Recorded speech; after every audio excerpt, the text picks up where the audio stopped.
بسم اللہ الرحمن الرحیم الحمد للہ رب العالمین والصلاة والسلام علی سیدنا محمد سید الاولین والآخرین وعلی آلہ واصحابہ اجمعین۔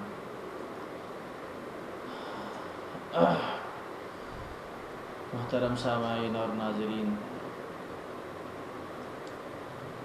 اور پردہ نشین خواتین اسلام،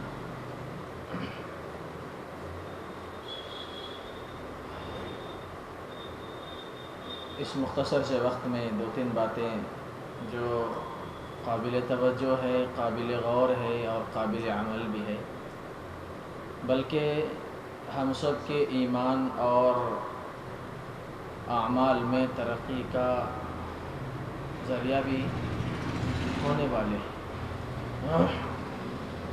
اور اصل بات یہی ہے کہ دین کی بات سنیں اور کلام پاک کی تلاوت جیسے کہ ہوئی، اس کے ذریعے سے ایمان میں اور اعمال میں ترقی ہو، یہی مقصد ہے، یہی مطلوب بھی ہے اور یہی اصل چیز ہے۔ پہلی بات تو یہ ہے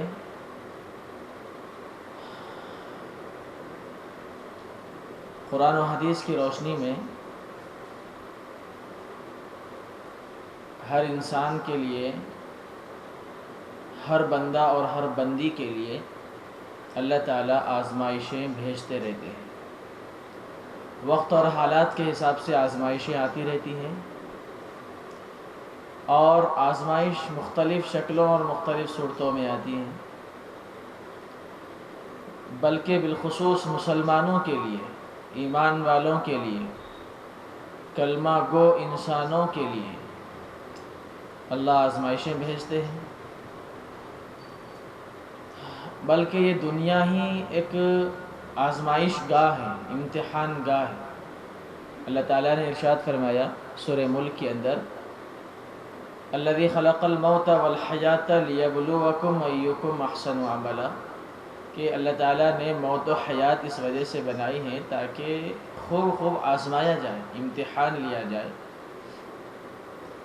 من جانب اللہ آزمائشیں ہوتی ہیں، اس کی تفصیلات قرآن مجید اور احادیث مبارکہ کے اندر موجود ہیں، لیکن غور کرنے والی بات یہ ہے، سمجھنے والی بات یہ ہے کہ ان آزمائشوں پر ایک مسلمان، ایک ایمان والا بندہ اور بندی اور ایک کلمہ گو انسان اللہ کی ذات پہ یقین اور اعتماد اور بھروسہ اور توکل کرتے ہوئے کتنا صبر کرتا ہے اور کتنا استقامت کے ساتھ جمع رہتا ہے، اپنے ایمان کی اعمال کی حفاظت کرتا ہے، یہ اصل غور کرنے والی بات ہے، سمجھنے والی بات ہے اور سیکھنے والی بات ہے۔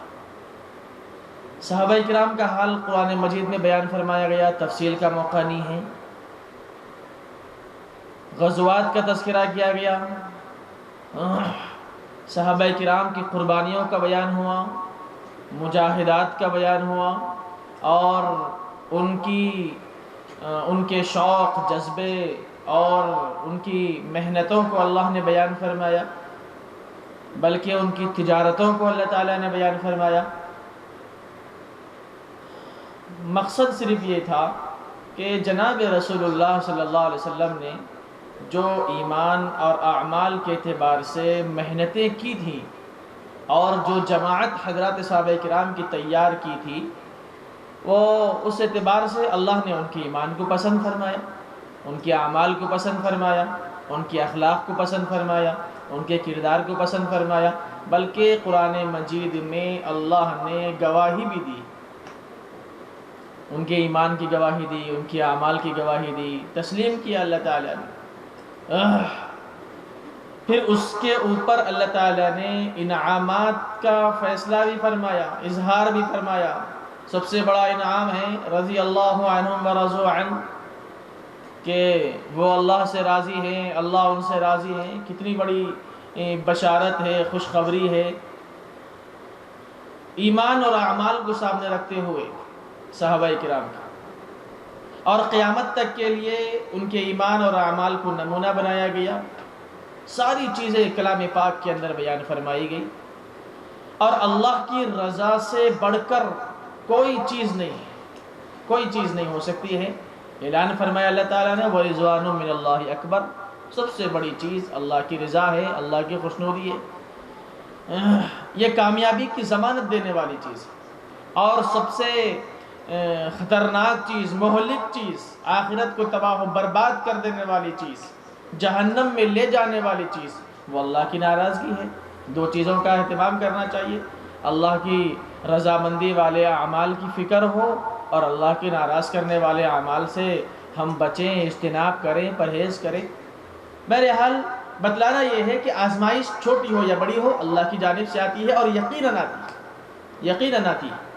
مختلف قسم سے آزمایا جاتا ہے، مسلمان کو بالخصوص آزمایا جاتا ہے، اس کے ایمان کا امتحان ہے، اس کے اسلام کا امتحان ہے، اور اس کے اعمال کا امتحان ہوتے رہتا ہے۔ یہ کھڑا ہوتا ہے یا نہیں ہوتا ہے، یہ جمتا ہے یا نہیں جمتا، استقامت ہوتی یا نہیں ہوتی۔ پھر اللہ نے اس کے اوپر انعامات بھی فرمائے۔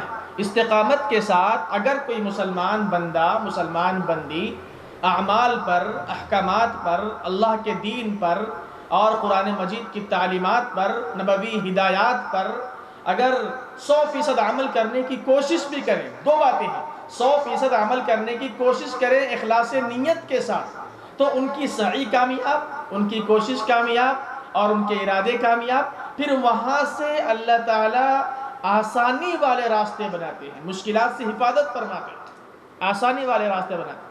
اسی وجہ سے فرمایا ہمارے لیے، ہم سب کے لیے، ہر ایمان والے بندے کے لیے اور بندی کے لیے، اور قیامت تک آنے والی نسل انسانی، اور اس کے اندر خاص طور پہ مسلمانوں کے لیے اس کے اندر خوشخبری ہے، اور ایک بشارت ہے، اور ایک ہمت بڑھائی گئی ہے، حوصلہ بڑھایا گیا ہے کہ دیکھو اگر تم سچے دل کے ساتھ ارادے کرتے ہیں اعمال کا، احکامات کے اوپر چلنے کا، نیک بننے کا اور دیندار بننے کا، تو اللہ تعالیٰ ارشاد فرماتے ہیں وَمَنْ أَرَادَ الْآخِرَةَ وَسَعَى لَهَا سَعْيَهَا وَهُوَ مُؤْمِنٌ فَأُولَٰئِكَ كَانَ سَعْيُهُمْ مَشْكُورًا۔ ان کے ارادے کامیاب، ان کی کوشش کامیاب، ان کی محنتیں اللہ کے نزدیک قبول۔ یہ بات اللہ تعالیٰ نے ارشاد فرمائی۔ پھر استقامت کے ساتھ اگر جمتے ہیں،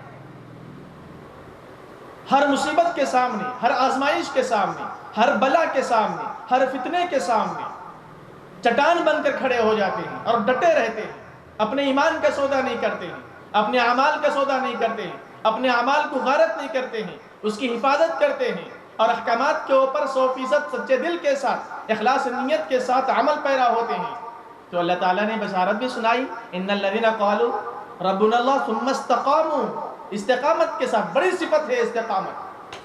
یہ آزمائشی دور ہے ہمارے لیے، اور خطرناک دور، دجالی دور، فتنوں اور وساوس کا دور، شیطانیت کا دور ہے۔ اس کے اندر تو ایمان اور اعمال کی حفاظت حد درجے اس کی فکر ہر بندے اور ہر بندی کو ہونی چاہیے، اور ہمہ وقت ہونی چاہیے، ہمہ وقت ہونی چاہیے۔ اگر ہم گھر کے بڑے ہیں تو بچوں کی بھی فکر ہونی چاہیے، ہمارے ماتحتوں کی فکر ہونی چاہیے، کیونکہ ایسے ایسے دجالی فتنے، آزمائشیں، مصیبتیں، بلائیں، وبائیں آ رہی ہیں کہ ایمان کا، اعمال کا اس کی حفاظت کرنا مشکل ہے۔ اسی وجہ سے علماء نے فرمایا کہ پہلے اعمال پر ڈاکے ڈالے جا رہے ہیں، ایسا دور تھا کہ اعمال پر ڈاکے ڈالے جا رہے تھے، لیکن یہ تو ایمان پر ڈاکے ڈالنے کا دور چل رہا ہے۔ اب ایک مسلمان بندے اور بندی کے بعد ایمان ہی محفوظ نہ رہا تو کیا لے کر یہاں سے جائے گا، کیا اللہ کو منہ دکھائے گا، پھر بغیر ایمان کے رخصت ہو جائے گا، تو نہ معلوم اس کے لیے پھر آگے کے کیا مراحل ہوں گے۔ اللہ ہمارے لیے ایمان اور اعمال کی حفاظت کرنا بالکل آسان فرمائے۔ اہم چیز یہی ہے۔ تو یہ دور بھی آزمائش والا دور ہے، امتحان والا دور۔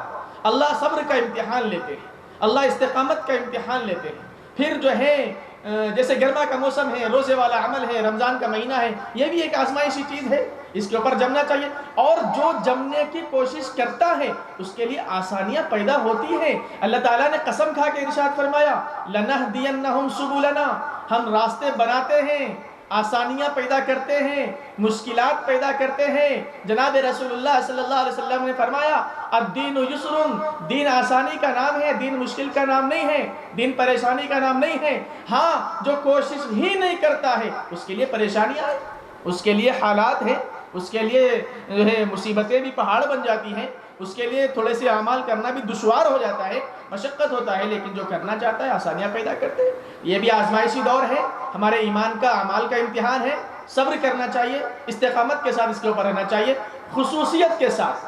آج کی جو تاریخ ہے رمضان مبارک، 17 رمضان مبارک، اگر ہم یاد کریں اسلامی تاریخ تو تفصیل کا موقع نہیں ہے، میں صرف جو ہے جھلکیاں بتا رہا ہوں، اشارے کر رہا ہوں۔ وہ یہ ہے 17 رمضان مبارک سن 2 ہجری میں غزوہ بدر ہوا۔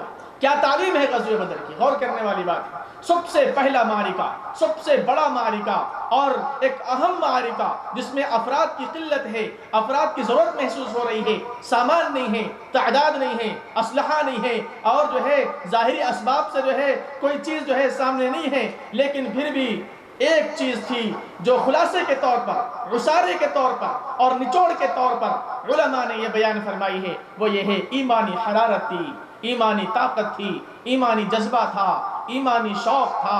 ہر ایک کے اندر یہی تھا کہ میں شریک ہو جاؤں، میں اس کے اندر شہید ہو جاؤں۔ یہ ایمانی حرارت کے ساتھ صحابہ کرام، مٹھی پر صحابہ کرام، نہتے صحابہ کرام چلے، اور جو ہے اس کے بعد جو ہے کیسی فتح ہوئی اور کیسی جو ہے دشمنوں کو شکست سے دوچار کیا ہے۔ خصوصاً اللہ کے نبی صلی اللہ علیہ وسلم نے خوب دعاؤں کا اہتمام کیا۔ آج ہم غزوہ بدر کے حوالے سے دعائیں کرنا چاہیے، غزوہ بدر کے حوالے سے ہمارے اندر یہ جذبہ شوق پیدا ہونا چاہیے کہ ہم بھی ایمان کے اندر، اعمال کے اندر ترقی پیدا کرتے رہیں گے۔ ایمان میں تنزلی کا آ جانا، گراوٹ کا آ جانا، یہ ایک مومن کی شان اور پہچان نہیں ہو سکتی۔ علماء نے فرمایا کہ ایمان تو بڑھتے رہنا چاہیے، اعمال تو بڑھتے رہنا چاہیے۔ ایمان کے بڑھنے کی کیا نشانی ہے؟ آج جس سطح کا ہمارا ایمان ہے، کل وہ سطح کا نہ رہے، بلکہ اس سے آگے بڑھ کر ہمارا ایمان اس سے زیادہ بڑھے۔ اعمال میں ترقی ہو جانا یعنی یہ ہے کہ آج ہم نے 2 رکعت نفل پڑھی ہیں تو جو ہے کل 4 رکعت نفل ادا کرے، اور جو ہے دن آگے بڑھتے رہے تو اس کے اندر ترقی ہوتا رہے۔ تو ایک مسلمان کے ایمان کے اعتبار سے ترقی ہونا چاہیے، تنزلی نہیں آنی چاہیے، گراوٹ نہیں آنی چاہیے، آگے بڑھتے رہنا چاہیے۔ تو غزوہ بدر کا پیغام یہی ہے کہ ایمان کے اندر ترقی ہو، ایمانی حرارت ہو، اللہ کے اوپر یقین ہو، اعتماد ہو، توکل ہو، حالات جتنے خراب آ جائیں اس کے اوپر ہم ایمان کو بنانے والے بنے۔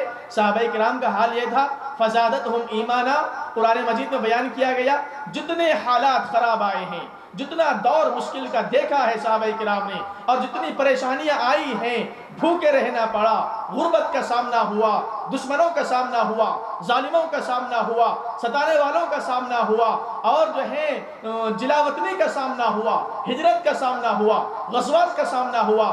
تمام موقعوں میں اور تمام کٹھن مراحل کے اندر صحابہ کرام ایمان کا دامن نہیں چھوڑا، ایمان کو بڑھاتے رہے، ترقی ہوئی۔ قرآن کریم کی گواہی ہے فزادتہم ایمانا، کہ ان کے ایمان، یہ ان حالات نے ان کے ایمان کو مزید پختہ کر دیا، ان کے عزم کو پختہ کر دیا ہے، ان کے ارادوں کو، نیتوں کو پختہ کر دیا ہے، وہ جمتے چلے گئے۔ ایک چیز تو یہ ہے کہ غزوہ بدر کا پیغام یہی ہے، اور اللہ کے نبی صلی اللہ علیہ وسلم نے غزوہ بدر کے میدان میں اپنے خیمے میں جا کر جو دعائیں کی ہیں، اللہ اکبر، وہ دعاؤں کا اہتمام بھی اس حوالے سے ہونا چاہیے۔ بہت دعائیں کرتے رہے، اللہ کو مناتے رہے، تعلق کو مضبوط کیا پہلے، اس کے بعد ظاہری اسباب کے طور پر جنگ کیا ہے، اپنے خیمے میں روتے رہے، گڑگڑاتے رہے، یا حی یا قیوم برحمتک نستغیث، اس طرح کے الفاظ کے ساتھ آپ علیہ السلام نے خوب رویا ہے اور آنسو بہایا ہے، گڑگڑایا ہے، یہاں تک کہ صدیق اکبر نے آ کر یوں کہا، اے اللہ کے نبی صلی اللہ علیہ وسلم بس کر دیجئے، آپ کی دعائیں قبول ہو گئی، آپ کی آہیں قبول ہو گئی، آپ کی گریہ وزاری قبول ہو گئی ہیں، آپ بس کر دیجئے۔ یعنی تسلی دینا پڑا، تسلی دینا پڑا ہے آپ کے یار غار صدیق اکبر رضی اللہ تعالیٰ عنہ کو، اتنا روئے ہیں، گڑ گڑائے ہیں۔ میرے محترم بزرگوں، دوستوں اور مائیں بہنیں، اہم موقع ہے کہ اس حوالے سے ہم دعائیں کرتے رہیں، اور جو ہے سب کے لیے، پورے عالم اسلام کے لیے دعائیں کرتے رہیں، اسلام اور مسلمانوں کے لیے دعائیں کرتے رہے، ملک کی حالات کے لیے دعائیں کرتے رہے، امن و امان اور سلامتی کے لیے دعائیں کرتے رہے۔ پھر وہ شان و شوکت مسلمانوں کی جو تاریخ اسلام میں تھی اور ہے اور ہونا چاہیے، وہ جو ہے اللہ تعالیٰ پھر سے لوٹا دے دشمنوں کے اوپر، پھر سے ایمانی رعب طاری ہو جائے، ایمانی غلبہ طاری ہو جائے. یہ جو ہے فکر کے ساتھ اور کوشش کے ساتھ اس کا اہتمام اور دعائیں کرتے رہنی چاہیے. ایک آخری بات وہ یہ ہے، تیسری بات یہ ہے کہ اس لاک ڈاؤن کے چلتے توسیع پر توسیع ہو رہی ہے. لاک ڈاؤن بڑھتا چلے جا رہا ہے اور ہمارے مسائل ہیں اور مسلمانوں کے تہوار بھی ہیں اور رمضان مبارک کا مسئلہ بھی ہے، تراویح مذہبی رسومات کا مسئلہ سامنے درپیش ہوا ہے. اب جو اہم مسئلہ ہے وہ یہ ہے کہ عید کا مسئلہ ہے. پورے علماء اکرام کی یہ محنتیں اور یہ کوششیں بلکہ ہدایتیں آ رہی ہیں. ہماری مقامی علماء اکرام کی جانب سے بھی یہ ہدایتیں آئی ہیں کہ جو ہے عورتیں گھروں کے اندر رہیں، شاپنگ کے لیے باہر نہ جائیں، شاپنگ نہ کریں اور کسی قسم کی کوئی خرید و فروخت نہ کریں، اس وجہ سے کہ اس کے اندر کئی حکمتیں اور مصلحتیں ہیں. اور جو ہے اہم چیز غور کرنے کی یہ ہے علماء کے بتائے ہوئے راستے پر اور طریقے پر، ان کی ہدایات کے اوپر ہم کو چلنا چاہیے. اسی کے اندر کامیابی ہے، اسی کے اندر نجات ہے، کیونکہ وارثین انبیاء ہیں. قرآن و حدیث کو سامنے رکھ کر حالات بتاتے ہیں، مسائل بتاتے ہیں، بہت غور کرتے ہیں. ہم جو ہے اس کا عشر تک نہیں پہنچ سکتے ہیں. جو لوگ علماء کرام پر سوالات کرتے ہیں، انگلیاں اٹھاتے ہیں، تو جو ہے ان سے میں یہ کہہ دینا چاہتا ہوں کہ نہیں، علماء کرام کی بات کو ماننا چاہیے، تسلیم کرنا چاہیے. اور اس کے اندر کئی جو ہے خیر کے پہلو ہوتے ہیں، حکمت اور مصلحت کے پہلو ہوتے ہیں. بہت زیادہ ٹھنڈے دماغ کے ساتھ بیٹھ کر سوچتے ہیں، امت کے لیے فیصلہ کرتے ہیں، عوام کے لیے کوئی خیر کی راہ نکالتے ہیں اور بتاتے ہیں. اب کے مسائل کے اندر، اب کے حالات کے اندر یہ بات بتلائی گئی ہے کہ گھروں کے اندر رہیں. یہ عید بالکل سادگی کے ساتھ منائیں، کیونکہ ایک سال ایسا منانے میں کوئی جو ہے نقصان ہونے والا نہیں ہے ہمارا. اس کے اندر کئی فوائد ہیں. ایک فائدہ تو یہ ہے کہ نہ معلوم یہ لاک ڈاؤن اور بھی آگے چلتا رہے اور بڑھتا رہے تو موجودہ جو رقم ہمارے اندر ہیں، ہمارے پاس ہیں، وہ محفوظ ہو، اس کی حفاظت ہو اور جو ہے پھر جو ہے وہ رقم آگے استعمال میں آئے، خرچ میں آئے. اور دوسری بات یہ ہے کہ اگر ہمارے پاس زائد رقم ہے، ہم رقم کے مالک ہیں، ہم پیسوں کے مالک ہیں، تو غریبوں کی غربت کا احساس ہو، بھوکمری کا احساس ہو، فقیری اور محتاجگی کا احساس ہو اور لوگوں کے اوپر ہم خرچ کرنے والے بنے، اس جو ہے حیثیت سے ہم مدد کرنے والے بنے، تعاون کرنے والے بنے. اور جو ہے یہ دو باتیں بہت اہم ہیں. ہم شاپنگ کے لیے بالکل نہ جائیں، خرید و فروخت بالکل نہ کریں، سادگی کے ساتھ عید کو منا لیں. یہ سال عید کو جو ہے سادگی کے ساتھ منا لیں. اور دیگر سالوں کے اندر ہم نے بہت زیادہ محنتیں کی ہیں اور جو ہے خرید و فروخت کی ہیں، لیکن اس سال جو ہے سادگی سے منائیں گے تو کوئی زیادہ ہمارا نقصان ہونے والا نہیں ہے. تو سادگی کے ساتھ عید کو منانے کا ہم فیصلہ کر لیں. اور جو ہے اور اہم بات یہ ہے دشمنوں کو موقع بھی نہ ملے، غیروں کو موقع بھی نہ ملے، سازش کرنے والوں کو موقع بھی نہ ملے، اس حیثیت سے کہ دیکھو مسلمانوں کی تہوار کا مسئلہ ہے، عید کی تہوار کا مسئلہ ہے، نکل گئے ہیں شاپنگ کے لیے اور لہذا بھیڑ بھاڑ جمع ہو گئی ہے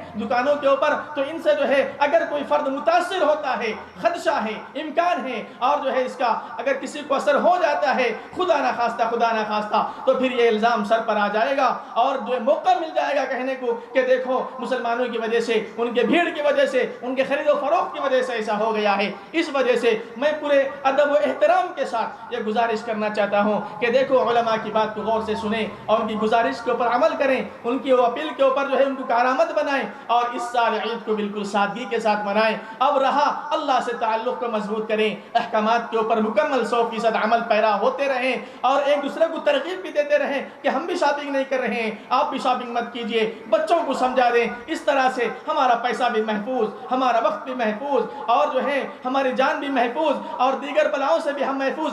جو احتیاطی تدابیر ہیں یہ اختیار کرنا چاہیے. یہ موقع پر یہ باتیں عرض کر دی گئی ہیں. اللہ مجھے بھی توفیق عمل نصیب فرمائیں، آپ کو بھی توفیق عمل نصیب فرمائیں. وآخر دعوانا الحمدللہ رب العالمین.